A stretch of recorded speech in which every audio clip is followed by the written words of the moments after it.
dalawa. Ngayong adlaw, Kuya Chad. Pwede siguro mag-introduce ulit ko na to si Ma'am Kaysan Mia. May buntan, no? Ako na si Kaysan Mia, Marilio, you can call me Nini, kay Kumanan. I'm a registered nurse. I'm also a faculty of College of Health Sciences sa nursing department. And I teach students, especially psychotic nursing, other concepts of nursing in Iligan City. Brother Randy. Yes, maayong adlaw sa mga nangatik sa mga karon. Ako si Randy, you can call me Randy, kaya hindi lang ang sulat ng pangalan. And I am a registered nurse by profession, but by calling, I am a missionary. I started my missionary journey since 2016.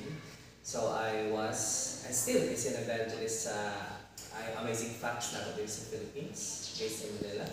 And right now, I am a volunteer of Hope Channel West Design Conference sa UAC. Alright, thank you Randy, thank you Ma'am Mimi. How did it started in inyong ministry? Naunsa man mo nagkatandem mong duha ba? Unsa isinugdanan gyud ang inyong advocacy para sa ato ang church, not only inside the church but also outside the church? Ikaw agad siguro ang muna. Ikaw. Si Randy Mugod sa una, akong estudyante na.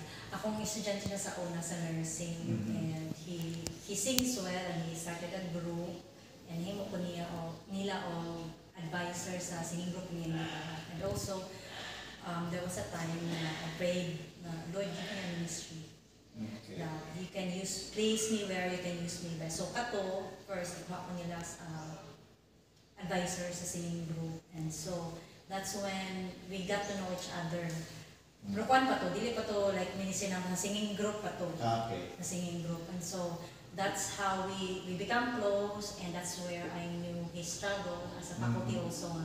Sa iyang, as I teach psychiatric nursing, self-awareness activity, and so he was able to express himself na he has history of sexual abuse. So that's when I vowed sa Ginoo, Lord, I will pray for this person. Nakitaan ko na po sa iyang countenance niya. He is having a heavy burden to bear. So that's when I pray to God. Sige, ako ni siya i-minister, Lord, di pa dyan ko kabalugod ato. God ka na. I started reading God's Word intentionally, devotional life intentionally, reading the Spirit of Prophecy. Kaya wala pa resources sa una how to reach out to those who are struggling with abuse, with abuse na asa ka na scientific na psychology, but spiritually, and then as well as those who have problems with gender identity. Wala pa ko nabawan sa ministry sa church. So, wala pa ko resources. So, gabing pangita dyan sa Bible, sa Spirit of Prophecy, sa akong kay. By God's grace, God has taught me through the years how, and this is why we have this ministry. What we have learned sa among journey, we are sharing that. Brother Randy, how did you respond to Sister Mimi? Before po may nag-meet ni Mimi, I'm a survivor of abuse. I was sexually abused by a male perpetrator. Bata pa ko ato, wala pa ko nag-eskwela ato, kuya. How old are you then? I don't know, school age. Siguro preschool, siguro mga 4, mga 4, 5 years old, somewhere like that. And then dito nag-start ang changes na ko kanang dili ko maging amigo o lalaki ba. So subconscious dito na ko nga defense nga tungod kay ang nag-abuse sa ako ang lalaki. So dili ko mag-play sa lalaki. So how i-express ang frustration sa achievements, arts, music, until such time nag-college ko, I took up nursing. Yung ako siyang instructor. Punta nagpa-assignment siya. Sa mo ang write a letter to your younger self. Siguro I was about 18, 19 years old at that time. First time ko na po nag-open up ang story sa akong childhood na trauma. And then, it so happened nga siya akong teacher. Wala pa ito niya nabasa.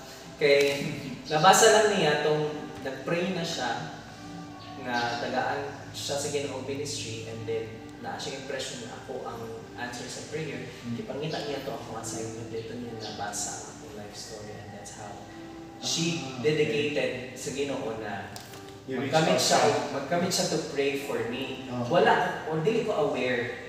Since i-open up lang niya, as time goes by nga close na kami, and then i-share ko niya sa yung mga prayers ako, ano that. And dito nag-start ang aming journey. And it just so happened na throughout the years sa intervention sa Ginoo, kitagaan niya many lessons learned, failures, mga trial and error sa iyong pag-reach out sa ako, ang pag-resist na po sa pag-reach out niya. Ang iya pong mga dili maong ways. Yes. Okay. So, mura bag, giuna sa misa Ginoong experience ay mi gihatagan og reading material Yes. before na-learn nga ang saan gyud siya. Right approach. God has to sa bata nang iyang among pride ba? Ako personally, akong pride, ako sa righteousness. Kinahanglan pa ipakita sa Ginoo sa mga bang, oy, dili ra si Randy ang broken. Ikaw pod, ako pod. Kaya malita makita sa una. Katulad karon kung alay Holy Spirit, pero ka nang in a way ba nga, ay makahinder di ay sa akong pag-reach out sa iyaha, ang akong attitude, akong spiritual pride, akong self-righteousness, di dahil pwede. So, God has to intervene, i-break po niya ni sa ako para kung gusto ka mo minister, unahon sa tika. So, God in many ways has to bring to my attention my own wretchedness, my own brokenness, my own self-righteousness. Yung mga prejudices. Oo, ako mga prejudices against LGBT, akong mga preconceived ideas, yung anak di ay, kung saan pag-approach, how naka-learn ka ay ko by reading sa Steps of Christ ka na Desire of Ages, how Jesus approached, the sinners. Pila ko, sila sinners, okay ra po. Pero, self-righteous, pero dito dyan ako nakita nga, ay, pagbasa dyan ako Desire of Ages and read the Gospels, kita mahimay ko dyan. Parisi man dahil ko. Pero mas worse man dahil ko kay Randy, so Lord, sa iyong katawan ko. So dito mas ning-respond na siya katong ning-respond ako sa Ginoo sa akong self-righteousness. So ikaw mismo ang gibago sa Ginoo before siya. Good thing about reaching out because God made you aware of your own sin. Kinahanglan ay pud na ko i-break. Kay kung dili, it would be a hindrance for me reaching out. Hindi siya ka-respond kay I come to Him in a judgmental way. Oy, mas okay ko kaysa imo ha. Ikaw mas sinner ka kaysa ako. Kanang ingana bitaw nga mentality kung duol kag tao nga struggle. Kay piling na to ako talaga struggle. Pero mas struggle ko daw ako kay actually mas blinded ko because kaysa iya kabalo man siya masala ang iyaha.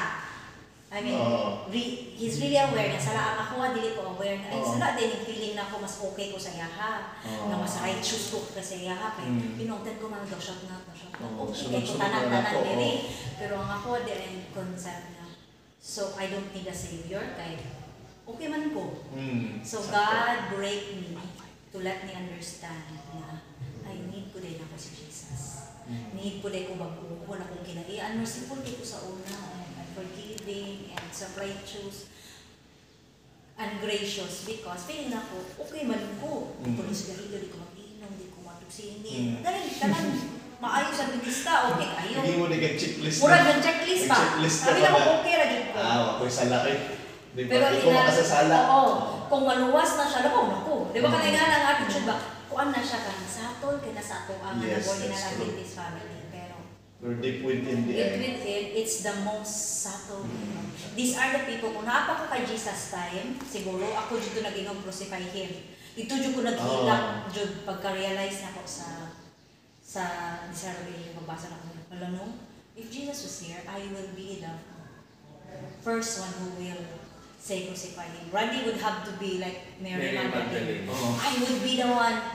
And that break me, dito kato dito murag ang dam, bitaw nga mag-break sa ako. Ikaw hindi pabatuhon. Murag ako dito may crucify Him, murag pasayo ako. nga kanila nga attitude is not really glorifying your name. I thought I'm such a good Seventh-day Adventist. Pero dili tayo. I also need a Savior, just like He needs a Savior. So, kato pag when that happened, I have become more gracious and more forgiving and Praise God. giving more niya. Like bitaw, okay, balik lang. Mas Oo. merciful Oo. ka. Nga, I now understand His struggle because it has also been my struggle. Lahi lang akong struggle. Oh. Pero, pareha din, we need both that's Kana na time, length of time, mga ilang man ka. Ay, dunggay, years! Grabe, no? Years! So, we-change you kasi, for years Oo, para years. ma-reach out ni Katulad sa kita Sakto, kung medyo yun. siya, wala pa, feeling ako mas okay pa That was Oo. year 2007. Yeah, Nag-start. 2007. Mga big So- break, yun nga totally break, mga 2009 or 2010. Mga years din. Dunggay! Okay, yun, yun ko nga, okay ka ang grasya sa Ginoo. Grabe siya kayo patient ka Mm. Wait lang, kay makatang